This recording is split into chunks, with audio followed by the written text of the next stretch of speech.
da minha salvação, o meu Deus me ouvirá. Amém? Vamos repetir esse último versículo.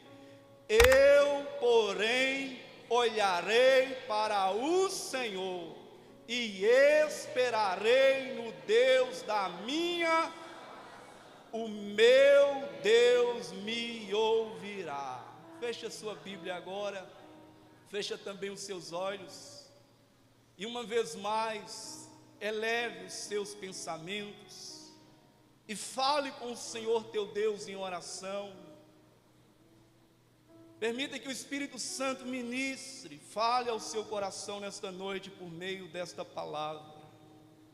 Nosso amado, eterno, majestoso e poderoso Deus, Senhor da glória, é agradável estarmos em Tua presença aqui nesta noite. É agradável oferecer ao Senhor todo louvor e toda exaltação. É agradável estarmos aqui congregados como parte da igreja do Senhor espalhada nesta terra. Pai, neste momento o nome de Jesus é exaltado nos quatro cantos deste planeta, Senhor. Nesta noite, aqui também o Seu nome é exaltado. A Tua palavra tem primazia neste momento na nossa mente, no nosso coração. Pedimos, Espírito Santo, fale conosco. Não permita que saiamos daqui sem receber a Tua palavra infalível e poderosa ao nosso coração nesta noite. Assim, nós te oramos e te agradecemos por tudo. E a igreja diz: amém, em nome de Jesus. Amados irmãos, o livro do profeta Miqueias foi escrito há mais de 2.700 anos atrás, mas a impressão que quando nós lemos o livro do profeta Miqueias, a impressão que parece que foi escrita nos dias atuais. A impressão é que Miqueias ele está no nosso cotidiano, observando os acontecimentos ao nosso derredor, e ele então começa a escrever este livro. Interessante, irmãos, que ele descreve a situação em que se encontrava o povo de Deus naqueles dias. O povo de Deus, nos dias do profeta Miqueias, estava mergulhado numa profunda crise espiritual e moral. É só você folhear este livro que você vai se deparar com tantas coisas, e eu digo coisas horrendas, que acontecia no dia do profeta Miqueias. É tanto que no capítulo 2, ele vai revelar acerca de como que era o comportamento das pessoas naqueles dias. De tal forma que ele vai dizer: ai daqueles que no seu leito imaginam a iniquidade e maquinam mal, à luz da alva o praticam, porque o poder está em suas mãos. Ele vive nos dias em que havia uma ascensão aos falsos profetas, que de certa forma as pessoas se apegavam a essas profecias, porque os profetas no dia do profeta Miqueias profetizavam coisas que de certa forma agradavam o coração da população naqueles dias. Não era palavras de confronto, mas era simplesmente falar aquilo que Deus não falava naqueles dias, palavras que Deus não pronunciava. Fazendo isso, o povo abraçavam esses falsos profetas, de tal forma que Miqueias vai dizer no capítulo 3, dizendo assim: diz o Senhor acerca dos profetas que fazem errar o meu povo e que clama paz quando não tem o que mastigar, mas apregou uma guerra santa contra aqueles que nada lhe metem na boca. A população diz que naqueles dias era uma população que aborrecia o bem e amava o mal, meus irmãos e irmãs. Feitiçaria era algo reinante naqueles dias. A população mergulhada neste caos espiritual havia simplesmente virado as costas para o Deus Yahvé, o Deus Jeová, e se voltado aos deuses naqueles dias. Se apegavam às palavras de paz, de prosperidade, quando que Deus não havia ministrado essas palavras ao coração daquela população naqueles dias. Os cultos praticamente eram cultos abomináveis. Os cultos eram desagradáveis a Deus. E é no meio deste contexto, irmãos e irmãs, que Deus ele vai levantar aqui o profeta Miqueias. Interessante notar que do capítulo 1 até o capítulo 6, ele está descrevendo acerca desses acontecimentos que de certa forma permeava a nação naqueles dias. Mas ele traz também uma palavra de juízo, uma sentença da parte de Deus. Mesmo boa parte da população não querendo ouvir. E aí ele chega aqui no capítulo 7, e ele volta então a descrever a corrupção moral que permeava em Israel naqueles dias. Ele vai chegar ao ponto de dizer no versículo 2, no capítulo 7, ele diz o seguinte, que pereceu da terra os piedosos. Não há pessoas piedosas. O que é uma pessoa piedosa? É uma pessoa devotada. É uma pessoa que tem um coração inclinado. É um coração devotado a Deus. Pessoas que se voltam para o Senhor, e ele diz simplesmente: acabou da terra os piedosos, já não existe mais.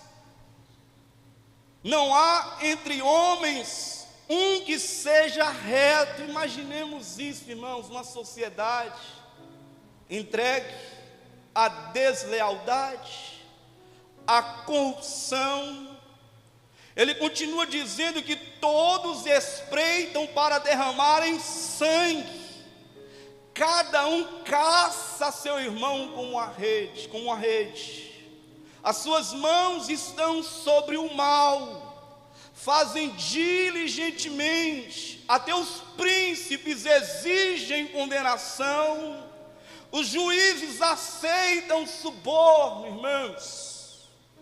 O grande fala dos maus desejos que maquina sua alma, o seu coração. Dá para imaginar uma sociedade tão avessa à vontade de Deus, que quando se pega para deitar, começa então a maquinar, trazer à mente, trama, de qual forma que vai pegar uma pessoa no outro dia. A sociedade estava entregue à violência, à corrupção.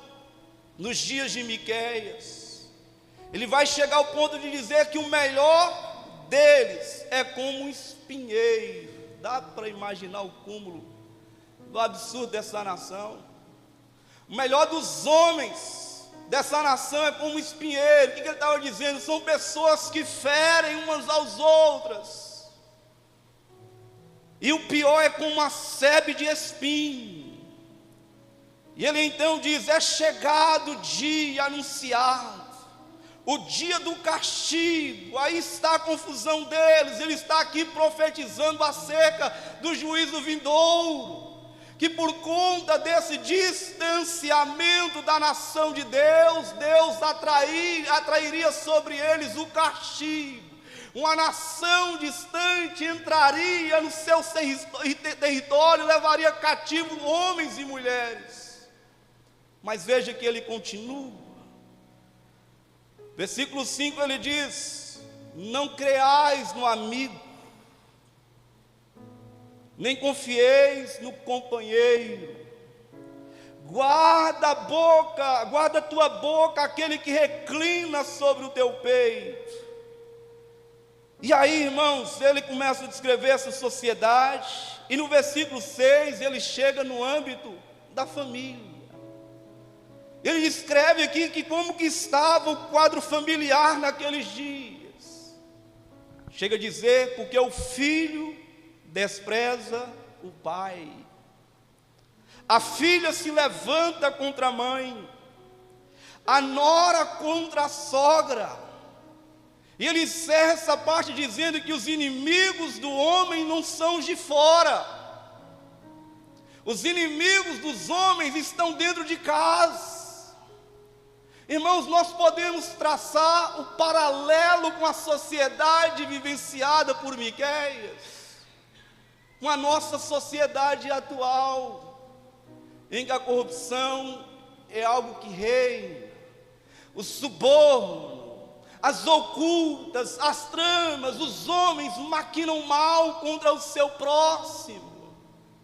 E isso, irmãos, não está distante da nossa cidade, da nossa população aqui, está próximo de nós.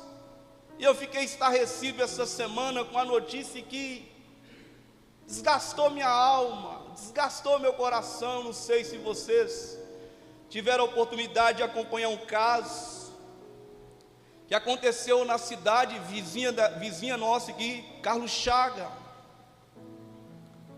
em que houve um crime bárbaro, irmãos. O camarada, ele entrou na casa e ele efetuou vários tiros no esposo e na esposa. Pasme, irmão, a situação. Diz que quando os policiais chegam naquela casa, está lá o corpo da mãe, corpo do pai, todo encravejado de balas. E a parte mais dolorida, que o policial ele começa a descrever, que quando entra, ele observa aquela cena, uma criança de 1 ano. E essa criança, ela estava tateando o peito da mãe ali, caída, morta, e aquela criança sugando aquele peito, irmãos, chorando, irmãos, isso é de cortar coração. Veja que a nossa sociedade, ela não está tão distante dos dias do profeta Miqueias. Nós podemos afirmar com o apóstolo Paulo em 2 Timóteo, e ele nos traz aqui um quadro acerca de como seria a humanidade desses últimos dias, como seriam os homens dos dias que nós estamos vivendo. Não vou falar nem dos últimos dias, porque nós já estamos vivenciando os últimos dias. Talvez você não saiba disso, mas nós, igreja, nós estamos atravessando esses últimos dias, predito, profetizado pelo apóstolo Paulo, de tal ponto, de tal forma, que ele vai dizer o seguinte aqui, no capítulo 3, ele diz: sabe isso, sabe porém isso, que nos últimos dias sobrevirão tempos difíceis, tempos trabalhosos. Basta você ter um pouquinho de discernimento, abrir os olhos, olhar como que se encontra, irmãos, a nossa situação. Veja o quadro que nós estamos inseridos, irmãos, como sociedade, como igreja, nesses dias. Ele vai dizer que os dias não seriam dias fáceis, seriam dias trabalhosos, dias amargos,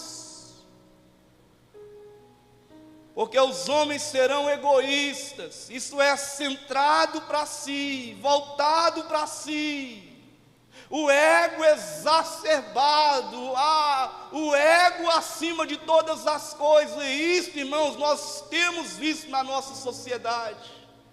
Que me entristece que parte da igreja, infelizmente, talvez de ter um comprometimento maior com a palavra de Deus, tem se enredado neste caminho, irmãos, do antropocentrismo, o homem no centro de tudo, o culto, de certa certa forma tem que favorecer o homem, os louvores têm que mexer com o ego humano, a palavra tem que ser voltada para a pessoa sair da igreja com o ego massageado, pisando nas nuvens, irmãos. Isso é um perigo, igreja. Porque precisamos entender que a igreja de Cristo, ela é cristocêntrica. O culto não é ofertado a mim, nem a você que aqui está nessa noite. A centralidade do nosso culto tem que ser Cristo. O que tem que te motivar a sair da sua casa é Cristo. É a palavra de Cristo. Quando sair da sua casa, você tem que ter em mente que você vai prestar um culto a Ele, que a honra é para Ele, o louvor é para Ele, a glória é para Ele, toda adoração é só para Ele, meu irmão, minha irmã. Homens egoístas, centrados em si, voltados para si, avarentos, jactanciosos, arrogantes, blasfemadores, meus irmãos. Olha as redes sociais. Há um tempo atrás as pessoas tinham temor de falar o nome de Deus. Hoje esbravejam, fala de qualquer forma, blasfema o santo nome do Senhor. Desobediente aos pais. Lembra lá do profeta Miqueias?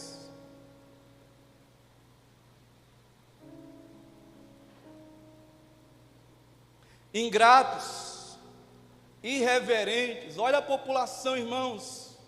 Falta pudor, falta reverência, falta temor, falta um coração piedoso, coração voltado para Deus, coração esmiuçado na presença do Senhor, irmãos.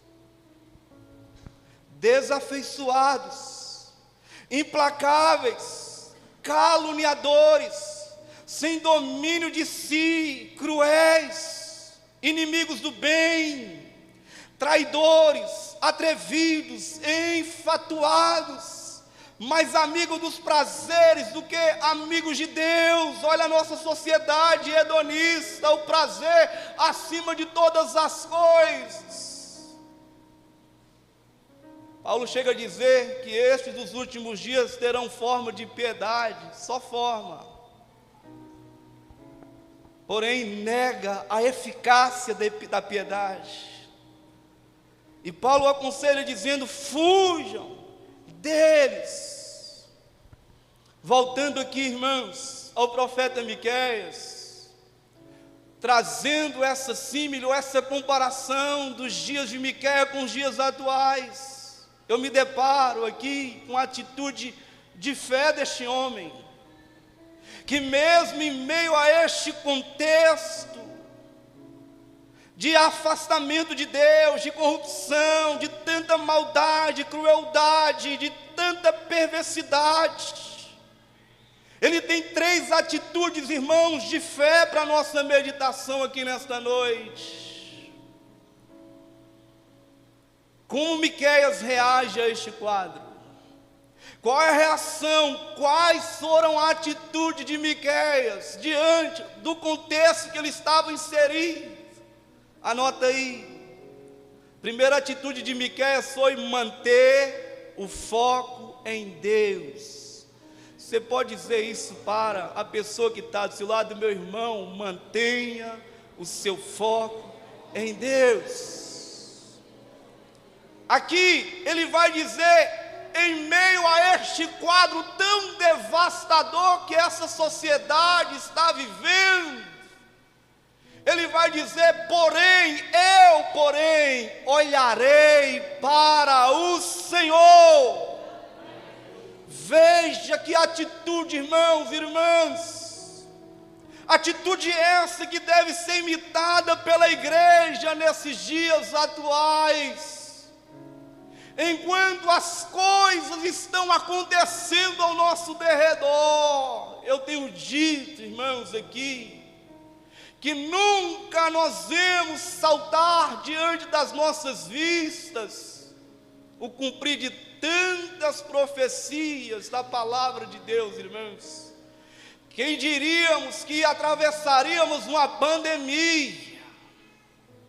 Quem diríamos que há um tempo atrás, aqui no Brasil, andaríamos de máscara, mas não foi algo somente aqui, foi algo que atingiu a população mundial e ceifou muita gente.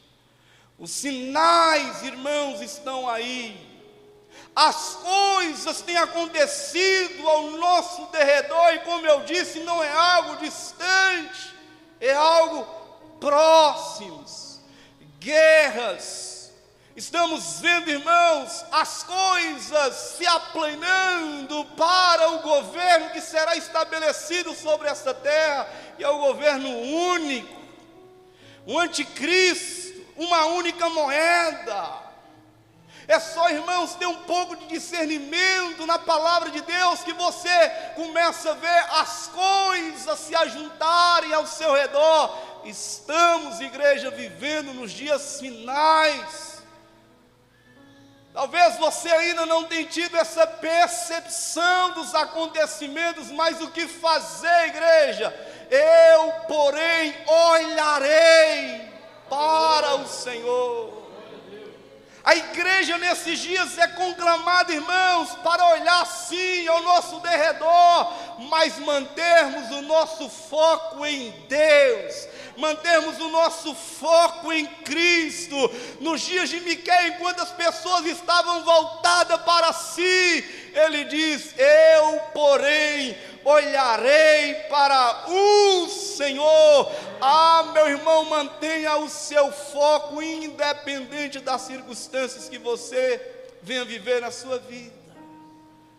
Não é momento de você tirar o seu olhar de Cristo. O escritor de Hebreus chega e diz: comparar que a nossa vida é como uma corrida, igreja. E ele nos instrui dizendo que nós precisamos olhar firmemente para o autor e consumador da nossa fé, igreja. Precisamos olhar para Cristo, precisamos manter o nosso foco, não permitir que as coisas deste mundo venham atrair ou subtrair a nossa atenção de tal forma que venhamos vivermos distraídos neste mundo. E há muitos crentes achando que este mundo, irmãos, é um parque de diversão. Não, querido, não, querida, você está no campo minado. Este mundo, irmãos, está sendo aplanado por Satanás para o anticristo. Que fazer? Manter o nosso foco em Cristo. Você nessa noite é exortado a olhar para Jesus nessa noite, independente das circunstâncias, meus irmãos, olhar para Jesus. Olha, meu irmão, não perca seu foco por nada, não se deixe levar pelas distrações, pelos prazeres, as ofertas que o diabo tem ofertado a você. É para Cristo que se olha. É para Cristo, irmãos, que nós precisamos olhar, mesmo diante, irmãos, de tanta situação. Precisamos dizer como Miqueias: eu olharei para Cristo, eu olharei para o Senhor. Já nos diz o Salmo de número 121: elevo os meus olhos para os montes, de onde me virá o socorro? De onde vem o socorro da igreja? Vem da direita? Vem da esquerda? Vem do partido A, partido B, partido C? Vem do homem? Não, irmãos. Nosso socorro vem daquele que criou os céus e terra. Olhemos para Cristo, somente para Cristo. Um dos pilares da reforma protestante é solos Cristos. Cristo, igreja. Seu alvo tem que ser: mas fulano de tal está desviando, está se apostatando. Meu irmão, seu alvo tem que ser Cristo, Jesus, Cristo, irmãos. Lucas capítulo 21, versículo 28, Jesus no seu sermão profético, ele vai dizer que quando essas coisas começarem a acontecer à sua volta, levante a cabeça, olhe para cima, porque é de cima que vem a redenção da igreja. Enquanto esse mundo se perde, se deteriora, igreja, olhemos para Cristo, igreja. Tenho dito que brevemente esse céu se rasgará em dois, e Ele virá assentado no cavalo branco, com a espada em mãos, para exercer juízo na face desta terra. Olhemos, criatura, não percam seu foco por nada. É para Cristo que se olha, é para Jesus que você tem que olhar, não somente nessa noite, mas todos os restantes da sua vida. Segunda atitude, além de manter o seu foco em Cristo, segunda atitude de Miqueias, manter viva a esperança em Deus, meu irmão. Manter a esperança viva em Deus. Ele diz: e esperarei no Deus da minha salvação. Em quem você tem esperado? Em quem você tem olhado? Em quem ou em que você tem depositado a sua confiança, a sua fé nesses dias? Ele diz: eu esperarei no Deus da minha salvação. Deus é o Deus da sua salvação? Deixa eu ver aqui. Segunda atitude de Miqueias está interligada com a primeira. Não há como mantermos a esperança se o nosso foco não está em Cristo. Não há como mantermos uma expectativa de coisas de Deus viva, firmada na nossa alma, se primeiramente o seu foco, a sua centralidade não é Cristo, irmãos. Ele diz: eu esperarei no Deus da minha salvação. Isso aqui não se trata de uma atitude passiva. Eu vou esperar no Senhor. Não, não é isso. Esperar aqui, irmãos, denota uma atitude de confiança ativa em Deus. Esperar aqui denota perseverança em se firmar a cada dia mais no Senhor. Esperar aqui é como você estiver na expectativa de que alguém está chegando, você fica na ponta dos pés, esperando. Qual é a nossa esperança? É a volta de Cristo, igreja. Esperar. Ele está dizendo aqui para nós nessa noite: eu esperarei no Senhor, no Deus da minha salvação. Já dizia o profeta Isaías que os que esperam no Senhor renovam as suas forças, terão as suas forças, o seu vigor revigorado, renovado em Deus. O Salmo de número 27 traz 3 conselhos para mim e para você nessa noite. Versículo 14 do Salmo 27 diz: espera tu pelo Senhor. Pode dizer para ele aí: espera tu pelo Senhor. Diga mais uma vez: espere no Senhor, espere pelo Senhor. Enquanto este mundo está se afunilando, entrando no caos, igreja, esperar pelo Senhor. Segundo, ele diz: anima-te. Diga para ele: anima, meu irmão, desanima não.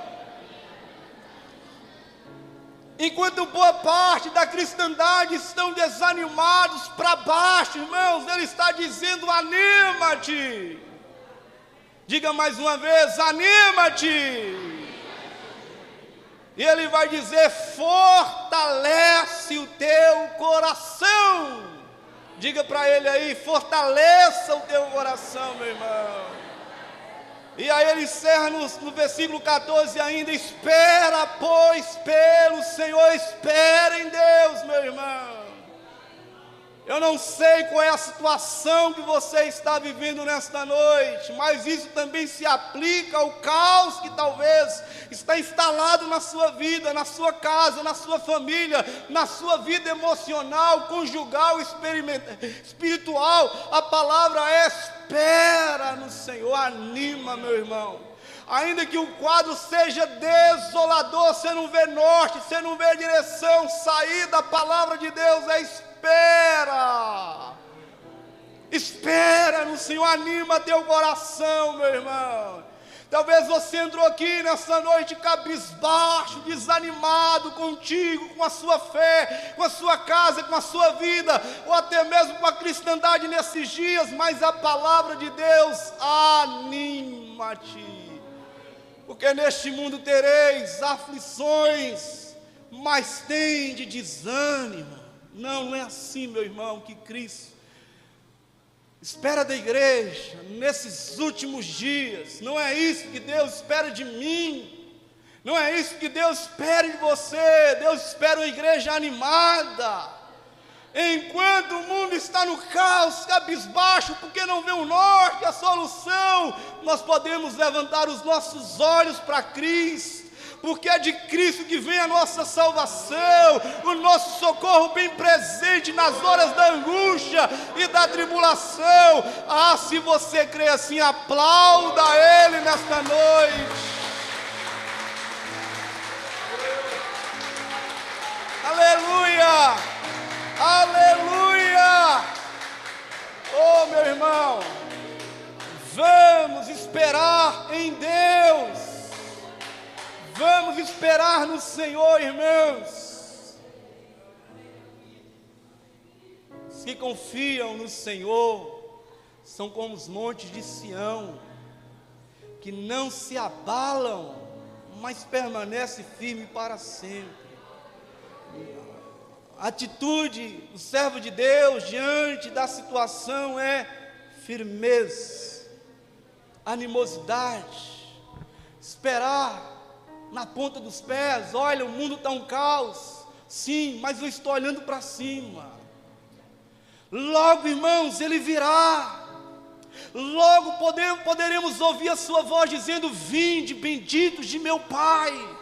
Tome posse, o sofrimento é acabado, o choro é exterminado, a angústia, a depressão terá um fim. Lá é só gozo, é alegria, e o nosso nome está rolado nos céus, igreja. É para lá que nós iremos, é para lá, irmãos. Espera, mantenha a esperança, meu irmão. Olha, mantenha a esperança, meu irmão. Esperança, não neste mundo, que João vai dizer que este mundo jaz no maligno.